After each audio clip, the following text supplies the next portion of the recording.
चलत बेरिया हो, चलत बेरिया हो, चलत बेरिया हो, चलत बेरिया का ओढ़ावे चदरिया हो, चलत बेरिया।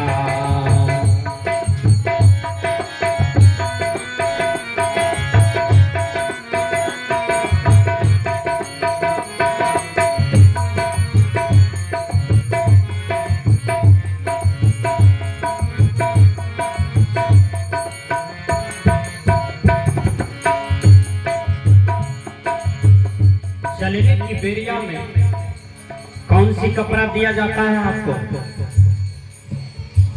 दशहरा का समय आ रहा है, 10-10 हजार रुपया में साड़ी लेगा, 25,000 का जीन्स लेगा, 25,000 का सूट सलवार लेगा। लेकिन याद रखना, जब आदमी दुनिया से छूटे जाता है, ये शरीर को भी छोड़ के चला जाता है, ये शरीर पर कौन सा कपड़ा दिया जाता है? वह कपड़ा कितना सस्ता होता है, वह कपड़ा में कोई आकर्षण नहीं होता है, वह कपड़ा बिल्कुल सफेद होता है। और वही सफेद कपड़ा पहना करके आपकी विदाई हो जाती है। याद रखना, ये सफेद कपड़ा सच्चाई का पहचान होता है। ये कपड़े देखिए हम लोगों के पास में है, ये गुरु जी का दिया हुआ वरदान है, गुरु जी का दिया हुआ पोशाक है। इस कपड़े का यूज सबको नहीं होता है, ये कपड़े सब नहीं पहन सकते हैं। ये कपड़े गुरुदेव देते हैं और अपने मन से कोई नहीं पहन सकता है, क्योंकि इसमें पावर होता है, इसमें शक्ति होती है। याद रखिएगा, ये कपड़ा एक मुर्दा को दिया जाता है, एक महात्मा को दिया जाता है, वो कबीर पंथ में। याद रखिएगा, क्योंकि कपड़ा पहनने का मतलब है, कपड़ा जितना सादा है उतना ही आपको बाहर और भीतर से सादा होना होगा, तब आपको ये कपड़ा मिलेगा, नहीं तो नहीं। याद रखें, यदि आपकी साधना पूर्ण है, आप हर तरह से पूर्ण हैं, तब आपको ये सदा सच्चाई कपड़ा मिलेगा। तो चलत बेरिया हमका ओढ़ावे चदरिया। एक महिला अचानक दुनिया से चले गई, बहुत बड़े घर की बेटी थी, और वो चली गई। उसके गोदरेज में लगभग 100 जोड़ा साड़ी साया ब्लाउज था। हेलो, साया साड़ी ब्लाउज सुनते नहीं होते, बताओ नहीं। साया साड़ी ब्लाउज 100 जोड़ा था, तो 100 जोड़ा साया साड़ी ब्लाउज, और उसका जितना मैचिंग था, जिस ही कलर का था, उसी कलर में उसके पास आंख का, नाक का, कान का, पैर का पोशाक भी जितना जेवर होता है, सब उसी कलर में मैचिंग। तो शरीर को सजाने के लिए हम कितना फिटिंग करते हैं, कितना मैचिंग करते हैं कपड़े का, गहना जेवर का, पहनने ओढ़ने का। लेकिन इस सत्संग सुन करके हम अपने जीवन को मैचिंग कहाँ करते हैं कि ये विचार हमारे जीवन में मैचिंग हो जाए? होना चाहिए ना, ये संतों का विचार हमारे जीवन में फिटिंग हो जाए। याद रखिएगा, कितनों संपत्ति जमा कर दीजिए, लेकिन मरने के काल में उजला कपड़ा पहना के आपकी विदाई कर देगा। और यदि कान, आंख, नाक में सोना भी है तो खोल लेगा, आपको नहीं देगा, क्योंकि वो कीमती होती है। और जो आदमी मर जाता है, उसके कफन, उसके उजला कपड़ा में जेब भी नहीं होता है, जेब, ताकि 500 दे दे, 2000 दे दे, साथ चला जाएगा। जेब भी नहीं होता है कफन में, और जाने के लिए खाली ही खाली होता है, खाली हाथ ही काफी हो जाता है। याद रखिए, कितनों बड़े सोने की पलंग पर सोए हैं, कितनों बड़े सोने की कुर्सी पर बैठे हैं, कितनों बड़े सोना का घर बना लिए हैं, कितनों सोना खरीद लिए हैं, लेकिन मरने के काल में वही बांस का फट्टी पर ही आपको सुला करके भेजेगा। सदगुरु कबीर कहते हैं, कि तनिक उस दिन का याद करो जिस दिन तुम्हारा ये दशा होगा, और वो दिन का याद करो। गुरुवर कबीर कहते हैं, प्राणे नाथ जब निकसन लागे,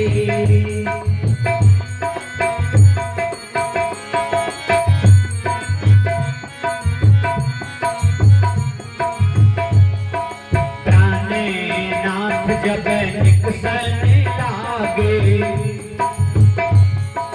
उल्टी गई तो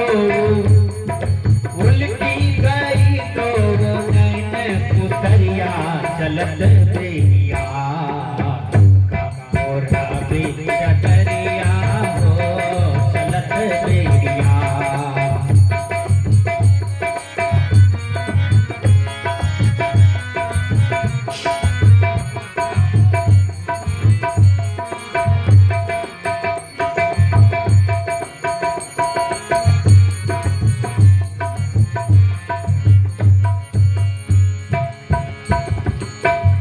मरने वाला आदमी का मृत्यु का पहचान क्या है, याद रखिएगा। चाहे वो बच्चा मरे कि जवान मरे कि बूढ़ा मरे, रोग ही आदमी को मृत्यु है। रोग, यदि आपके जीवन पर रोग आ रहा है तो समझिए कि आप मेहमान होने जा वाले हैं, आप ज्यादा दिन नहीं रहेंगे। नहीं इलाज होगा तब तो आपको और भरोसा हो जाएगा कि अब हम ठहरने वाले नहीं हैं, आत्मा गवा देने लगता है। देखिए, फिर भी लोग मोह में पागल रहता है, फिर भी अपना काम नहीं करता है, फिर भी कल्याण का काम नहीं करता है। एक बूढ़ा मर रहा था, उसका नजर पड़ गया द्वार पर बोढ़नी नहीं होता है, द्वार बोढ़ने वाला बोढ़नी झाड़ू, तो उसको बाछी चिबा रहा था, बाछी जोड़ल था, चिबा रहा था। अब बूढ़ा मर रहा था, बैठक में था, प्राण अब जाता तब जाता, लेकिन दृष्टि पड़ गया, होश हवास था उसको। वो खूब जोर से हुमड़े, बूढ़ा खूब जोर से यानी गुस्सा से हुमड़े, बाल बच्चा पर गुस्सावे, हुमड़े, नाक से के आवाज निकाले बूढ़ा। तो बेटा को तो सोचता है कि यदि तुम पर पानी चढ़ा देंगे, हो सकता है बाबूजी 3 दिन जिएगा तो बताएगा केकरा केकरा पैसा दीजिए, कते सोना छो कते चांदी छो, ये तो कुछ बदलके नहीं, एक बार मकान चपकने छे। डॉक्टर को बुला करके लाया, 2 बोतल पानी चढ़ाया, बूढ़ा टनटना गया। जब टनटना गया तो पूछा कि बाबूजी आप क्या बोल रहे थे हम लोगों पर, क्यों गुस्सा रहे थे, हैं? होश हवास में थे कि नहीं? कहा हम तो बिल्कुल होश में थे, लेकिन ताकते नहीं था बोलने का। कहा क्या बात, क्या कहा? बात यही था कि बोढ़नी को चिबा रहा था बाछी, तुम लोग को दिखाई नहीं पड़ रहा था, वही बात हम कह रहे थे। तब बेटा पुत्र कहता है बेकारों 1700 का खर्चा किए बने मर रहा था, ये तो बोढ़नी की बात बोलता है। देखिए, आदमी मरने वाला है लेकिन मोह में पागल है, ये नहीं समझता है कि मैं मेहमान हूँ। यहाँ सब मेहमान हैं, सत्यनारायण बाबू के यहाँ कितने मेहमान आए हैं, लेकिन याद रखना कल शाम होते होते एक भी मेहमान नहीं रहेंगे, जो जहाँ से आया है वो वहीं चले जाएंगे। उसी प्रकार ये रजनी गांव में आप आए हैं, 100 बरस रहना है, 10 बरस रहना है, 25 बरस, 50 बरस, 60 बरस, 70 बरस रहना है, फिर आपको डेरा डंडा तोड़ करके यहाँ से जाना है, सदा सदा के लिए चले जाना है। इसलिए संत महात्मा कहते हैं यहाँ सब मेहमान है, यहाँ किसी का अपना घर नहीं है, अपना कोई दौलत नहीं है, सब चीज मिट्टी से निकला है और सब चीज मिट्टी में मिल जाता है। गुरुवर कबीर समझाते हैं, भीतर से जब बाहर लायो,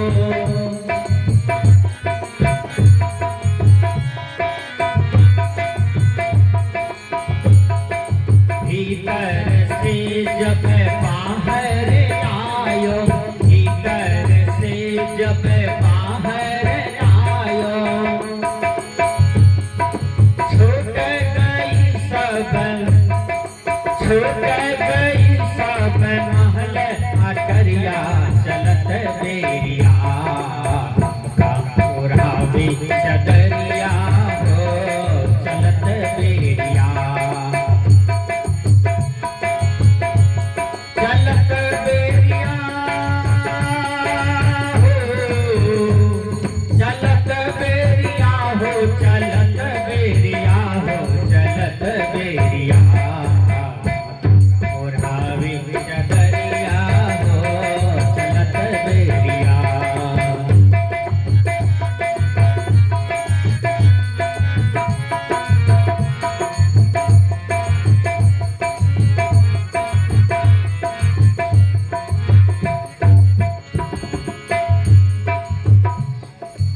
यानी आपका शरीर छिप गया घर में, तो घर वाले क्या करते हैं? निकालो बरंडा पर रख दो, अगरबत्ती जला दो, आग लगा गोठा में आग लगा के रखो, धुआं करो। क्यों? अब डर लग रहा है कि ज्यादा कोना कोंटी में रखोगे तो कहीं भूत बन के धड़े ना, किसी पर चढ़ न जाओ।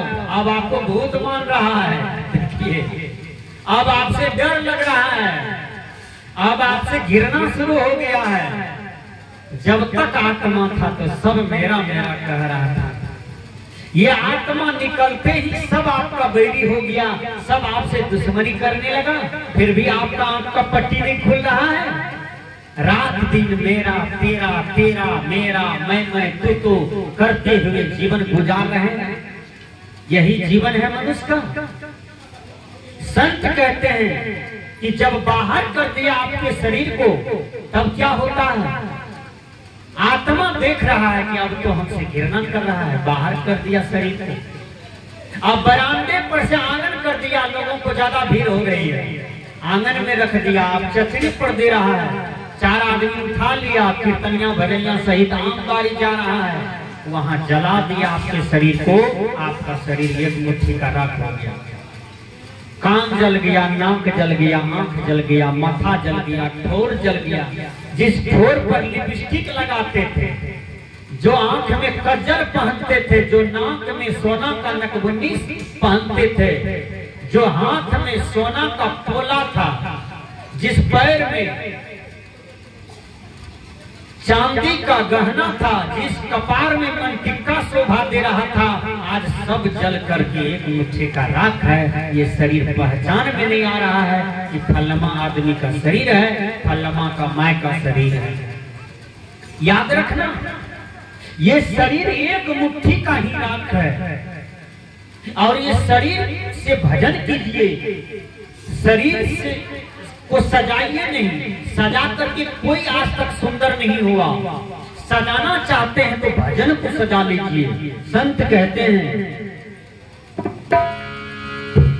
4 जना मिली खाटे उठाईने,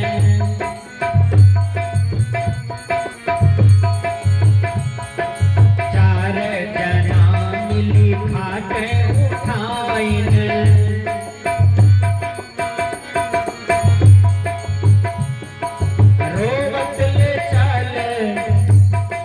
रोवत ले चल डगर डगरिया चलत बेरिया उड़ावे चदरिया हो चलत बेरिया।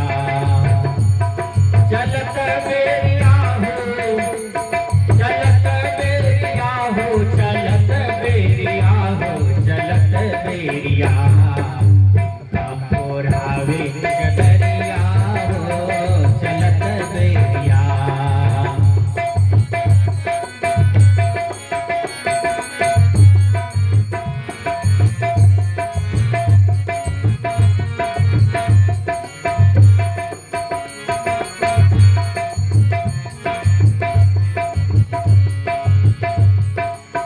रोवत ले चले डगर डगरिया। सभी बाराती बन करके डगरे डगर रखते हैं, रो रहे हैं, चिल्ला रहे हैं। माए गो, बाप गो, नानी गो, दादी गो, नाना हो, सब रो रहे हैं। लेकिन साथ में कोई जाते हैं नहीं, अकेले आप जा रहे हैं। आपका कर्म जा रहा है, आपका कीर्ति जा रहा है। आपके साथ में क्या गया? आपका शरीर छूट गया, धन दौलत छूट गया, घर परिवार छूट गया, तो साथ में क्या जा रहा है? आपका कमाया हुआ पुण्य। अभी आपने देखो मात्र 2 आदमी का दान आया। दामाद जब गोर लगता है कहता है माँ जी जाए छिए तो 500 निकाल के दा दी छिए, हला चाय पान खाइए। देखिए ना कि हमार दामाद छिए, लेकिन याद रखना वो बैंक में जमा नहीं होगा। दामाद आता है तो आप मुर्गा खरीद करके खिलाते हैं, मछली खिलाते हैं, अंडा खिलाते हैं। दामादो पाप किया या आप भी पाप कर ली, याद रखना। आपने जो संत महात्मा के चरण में 10 रुपया दान किया है वो आपका बैंक में जमा हो गया, आपका ईश्वर घर में जमा हो गया। यही आपके साथ में जाता है। सुंदर सुंदर शरीर से, सुंदर सुंदर हाथ से आपने जो भी बढ़िया कर्तव्य किया, यही पुण्य आपके साथ में जाता है। इसलिए हर आदमी को दान कराना चाहिए। एक नपका पुतहू आ गई परिवार, 1 नंबर सत्संगी घर की बचिया थी। अपनी बेटी को सत्संगी बनाइए। हर आदमी बेटी को मछली भूजने वाली, डोका कांकुर खाने वाली, बकरी भैंस खाने वाली बेटी मत बनाइए, बेटा मत बनाइए। अरे वैष्णव बेटी बनाइए, ताकि दूसरों के घर जाएगी तो सत्संग करेगी और वहां भी सबको वैष्णव बना देगी। अपनी बेटी को सीता बनाइए, राधा बनाइए, रुक्मिणी बनाइए, सती अनसुईया बनाइए, सावित्री बनाइए। अपनी बेटी को चरित्रवती बनाइए, अपनी बेटी को बढ़िया बढ़िया शिक्षा दीजिए, बढ़िया बढ़िया बात बोलिए। तो नवकी पुतहू कहती है माँ जी अहाँ बहुत बूढ़ छे, आप बहुत बूढ़ी हो, सत्संग में जाइए न। कहा है सत्संग में नहीं जाए छे, हमरा सत्संग नहीं सुने छे, सत्संग नहीं बुझे छे, हमार खानदान में बाबाजी यार नहीं धारे छे। बूढ़ी कहती है, कहा माँ जी ये सब बात अवैज्ञानिकता है, आप सत्संग में जाइए। 50 टका लीजिए, महात्मा को प्रणाम करके दे दीजिएगा, दान कर दीजिएगा। कभी दान किए हैं कि नहीं? कहा नहीं किए हैं। ठलिया करके भेज दिया पुतौ, कहा हम सारा काम कर लेंगे तो आप सत्संग में जाए। सत्संग में बूढ़ी गई, अब 50 रुपया दान करके घर आई। रात में भोजन वोजन की, बस राते में मर गई। अचानक मर गई। अचानक कोई भी मर जाता है, मरने का कोई लिमिटेशन है कि बूढ़ा बूढ़ी होगा तब ये मरेगा? कितना जवान आदमी भी धार में सड़ता है, कितना बूढ़ा बच्चा धार में सड़ता है। मृत्यु का कोई लिमिटेशन नहीं है, वो कभी भी आ जाता है, किसी के जीवन में भी आ जाता है। चलते चलते, उठते बैठते, खाते पीते मृत्यु आ जाती है, देखते सुनते मृत्यु आ जाती है। इसलिए खुट्टा की गारंटी है, घर की गारंटी है, रोड की गारंटी है, मकान की गारंटी है, लेकिन आप कब मरिएगा इसका कोई गारंटी नहीं है। संत कहते हैं कि समझो 50 रुपया देकर के बूढ़ी मर गई, भगवान घर गया तो भगवान उसका खाता वही चेक किया तो वही 50 टका दान के चलते बूढ़ी को स्वर्ग में दिया। याद रखना, दान कभी व्यर्थ नहीं जाता है। हर आदमी को अपना अपना हाथ से दान करना चाहिए। संत ने कहा 4 जना मिली खाते उठाई ने,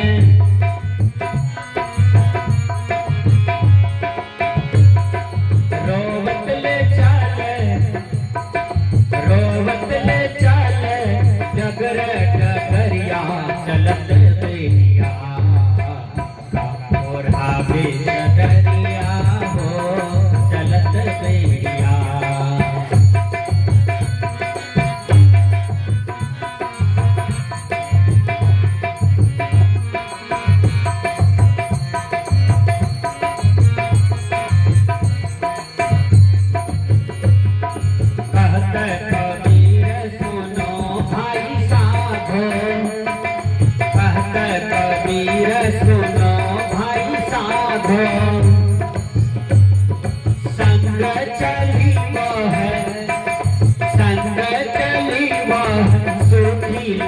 चदरिया चलत बेरिया